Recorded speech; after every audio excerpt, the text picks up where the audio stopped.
Hi friends, అందరూ బాగున్నారా? So ఏంటి ఇవన్నీ అని ఆలోచిస్తున్నారా?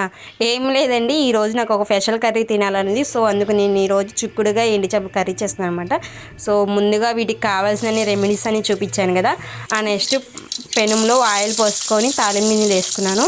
ఇవి తర్వాత నెక్స్ట్ ఉల్లిపాయలు వేసాను అనమాట. ఇవి బాగా వేగినాక కొంచెం కరివేపాకు వేస్తాను అనమాట.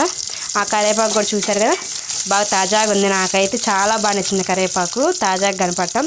సో ఇంకా అవన్నీ బాగా వేగినాక టమోటాలు వేసేసుకొని టమాటాలు వేసేసుకొని కలపెట్టుకుని కాసేపు టమోటాలు కలపెట్టేసుకొని దాంట్లో కొంచెం పసుపు వేసుకోవాలన్నమాట. సో ఇంకా పసుపు వేసేసాను నేను. ఆ తర్వాత కొంచెం గల్లుప్పు వేసాను అనమాట. ఎందుకంటే చేపల్లో ఆల్రెడీ గల్లుప్పు ఉంటుంది, కాస్త ఉప్పు ఉంటుంది కాబట్టి కూరకు సరిపడా వేస్తున్నాను. ఇప్పుడు మూత పెట్టేస్తున్నాను. 5 నిమిషాలు ఉడికినాక ఇది పచ్చివాసన అంతా పోతుంది కదా, ఆ నెక్స్ట్ చిక్కుడుగాయలు అనమాట. ఇవి కూడా నేను కడిగేసేసి ఇంకా వేసుకుంటాం దీంట్లోనే. ఇది కొంచెం పచ్చివాసన పోవడం కోసం అని కలబెట్టేసుకొని దీనికి కొంచెం మూత పెట్టేస్తాను అనమాట. మూత పెట్టినాక, ఎందుకంటే ఈ చిక్కుడుగాయ మగ్గిద్ది అనమాట. ఆ మూత పెట్టడం వల్ల మగ్గినాక ఇదిగో చూడండి మగ్గింది కదా. ఈ మగ్గిన దాంట్లో కొంచెం కారం వేసుకున్నాను, కూరకు సరిపడేంత కారం వేసుకున్నాను. దీంట్లో కారం వేసుకున్నాక కొద్దిగా కలబెట్టేసుకొని ఇప్పుడు ఇందులో నేను ముందుగానే వాష్ చేసి పెట్టుకుని ఎండి చేపలు అనమాట ఇవి వేసుకుంటున్నాను.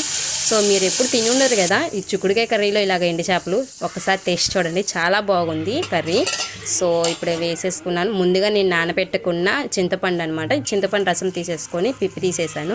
సో ఈ చింతపండు రసం పోసుకుంటున్నాను. ఏంటి ఈ చింతపండు రసం పోస్తుందని అనుకుంటున్నారా? ఏం లేదండి, చింతపండు రసం పోస్తే ఆ ముక్కకి పడుతుంది, చేప ముక్కకి. సో చాలా టేస్టీగా ఉంటుంది. సో ఒకసారి మీరు కూడా ట్రై చేసి చూడండి అనమాట. ఇది ఒక 10 నిమిషాలు మూత పెట్టేసుకుంటే బాగా ఉడుకుతుంది. ఆ ముక్కకు కూడా చింతపండు రసం బాగా పడుతుంది అనమాట. ఉప్పు కారం బాగా పడతాయని అన్నీ పట్టేసినాక చాలా టేస్టీ వస్తుంది కర్రీకి. సో ఇప్పుడు ఫైనల్గా నా కర్రీ అయితే ఫినిష్ అయిపోయింది.